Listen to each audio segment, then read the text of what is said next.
нас есть общий чат такой, в котором мы можем написать свою проблему. И у нас есть еще, можно в личку написать, это не возбраняется, как бы сказать. И все, постоянно вот так мы на связи. И здесь у нас опорный пункт находится рядом, в принципе, можем даже и зайти туда, обратиться. Так, как бы сказать, благодарна. Артем очень такой, он корректный человек, не грубый, всегда уважительно, всегда это самое выслушает, посоветует, что сделать. Ну, как бы, я, конечно, благодарна, что у нас вот Артем, действительно, я его уже давно знаю. И, в общем-то, хороший участковый у нас, да. Ни разу не было, чтобы он отказал в чем-то.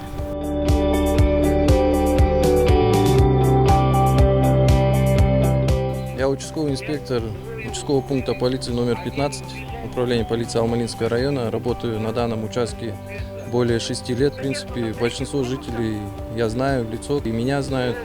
Поддерживаем с ними связь как через WhatsApp мессенджер, так и напрямую связываются на телефон, на сотовый. От жителей поступают часто звонки по поводу соседей, съемные квартиры, где в ночное время суток нарушают тишину и покой граждан, по которым мы также привлекаем к административной ответственности за нарушение тишины, проводим разъяснительную профилактическую беседу. Также посредством WhatsApp мессенджера имеется более 10 чатов, где также поступают обращения, реагируем незамедлительно, оперативно, стараемся помочь в любой ситуации с жителем.